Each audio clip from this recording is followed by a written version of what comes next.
She is a young, active mother of 2 and a military spouse.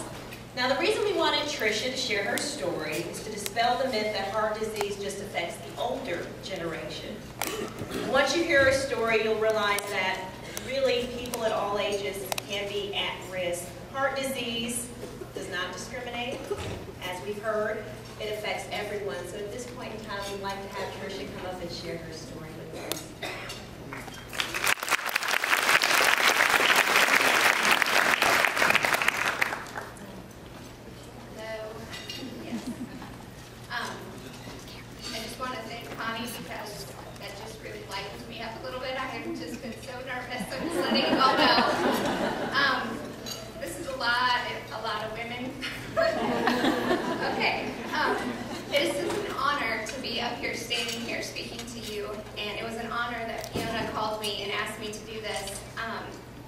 Because when you think of heart disease, especially congestive heart failure, you usually don't think of a 28-year-old healthy woman, but that's the case for me.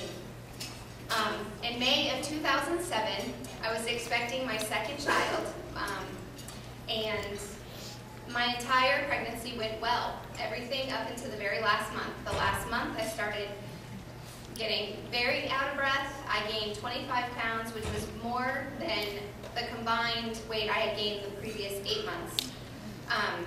They kept testing me, telling me that everything was coming back negative, everything must be normal, everything, this is just your last month pregnancy issues that are coming up.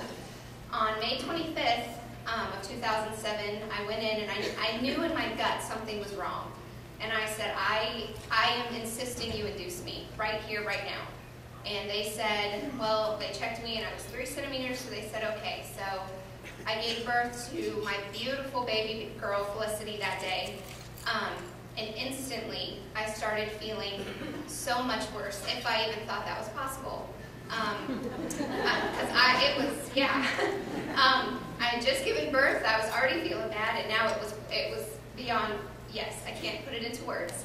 I could not walk from my bed to the bathroom, which you all know is it's within feet of your hospital bed. I couldn't stand longer than a minute to take a shower after.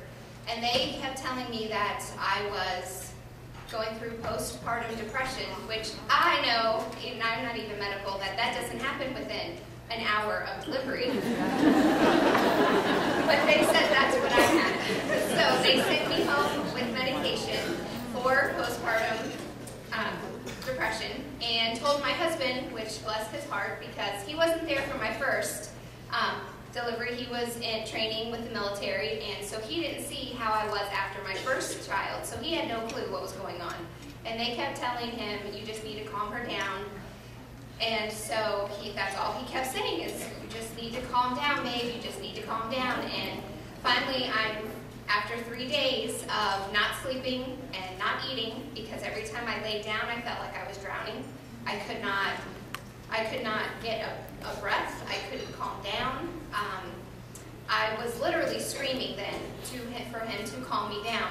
Rub my hair, play with my feet, do whatever, calm me down. And finally he said, we need to go to the doctor. So we went to the ER, and I insisted that I was not crazy, even though I was acting it, and said, you need to test me, do something.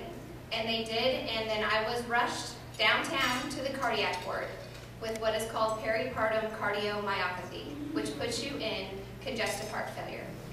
While I was there, they started running my tests, and my EF factor, which is the ejection fraction rate, which is the rate your heart pumps at, was at 15%.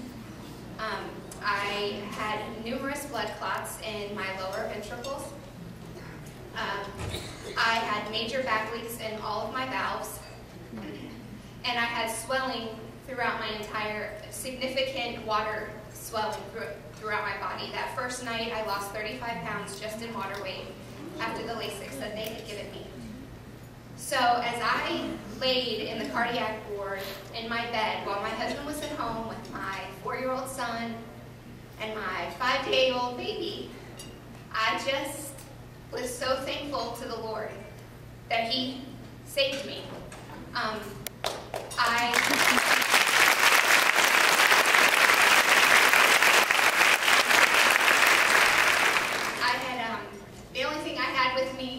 my Bible, and I had opened it up to the Psalms, and Psalm 73 I started reading, and the first thing that I read was, your health may fail and your spirit may go weak, but the Lord is going to be the strength of your heart.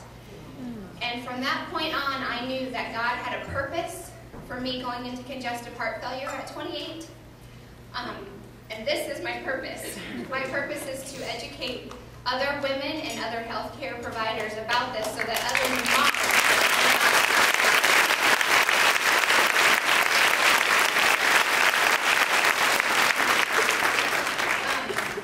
My cardiologist, when he came in to see me, told me I had been within 24 hours of going into cardiac arrest and would not have survived.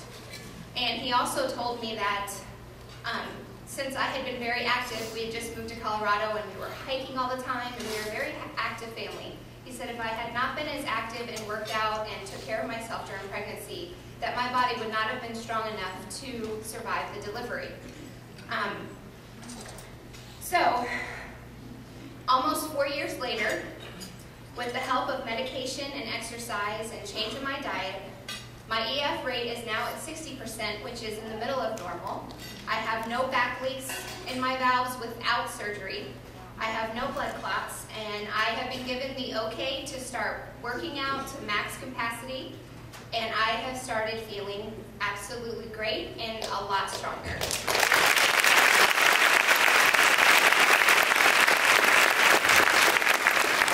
Peripartum cardiomyopathy strikes 1 in every 3,000 to 4,000 women with live childbirth. With the research done on peripartum cardiomyopathy over the last 10 years, the survival rate of new moms is now at 95%, which has increased dramatically, and 50% of those women make full recovery and can get off meds for the rest of their life. They are still uncertain about what causes peripartum cardiomyopathy in the pregnancy, and the American Heart Association is responsible for helping fund not only research for peripartum cardiomyopathy, but for all heart disease. And these diseases are going to affect one of you, each and every one of you at some point in your life, whether it be yourself or somebody you know, you will be affected by heart disease. So please consider opening your heart to donate to the American Heart Association. Your donation will save a life through funding the research that is finding cures and successful treatments for heart disease in women. And all of the funds raised today will be going directly to research for heart disease in women. And please, it's never too late to start taking care of yourself by making decisions to start exercising, eating healthy, cutting back bad habits, and by educating yourself along with medical providers. Because the heart diseases, they rob families of amazing women, moms, sisters, grandmothers, daughters, and I'm sick of it. And I am tired of heart disease taking these women.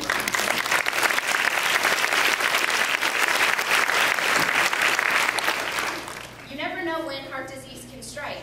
I sure didn't. I wasn't thinking that heart disease was going to strike me at 28 years old. I did not think I would be in congestive heart failure at 28 years old. That was the last thing in my mind. I never thought it would even affect my mom, who was older, and I won't say her age so she won't get mad.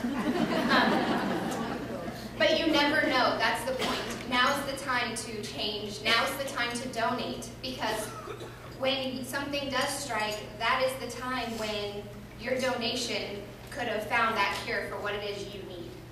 I have 2 challenges for you. Change the way you eat and exercise so that you can have a healthier lifestyle to play with your kids or just to enjoy your life to the fullest. And open up your heart.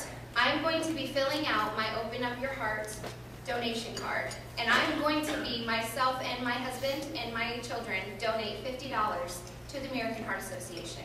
And I'm challenging you to match this $50 or go above and beyond and find a cure to help the American Heart Association find cures and treatments to the heart diseases and save many, many lives.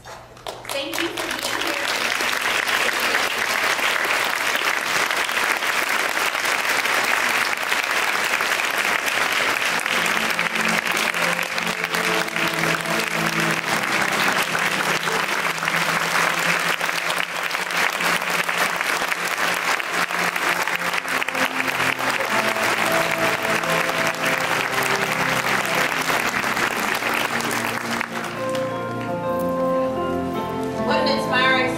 it not? Wonderful job. Thank you so much, Tricia. You said you were nervous. We could hardly tell. But she really made some very, very important cards, and I really hope that people really take her challenge very seriously. And she's filling out her card right now, and you can do the same. You have the cards on your table. In fact, we're going to issue a challenge to each table to try to raise, what we say, $250, $500 if you can, each table, whatever you can do, because it really helps towards providing research and really helping to combat this devastating disease. So thank you so much. We appreciate you sharing your story. Well, now we're going to ask Ms. Connie Roberts.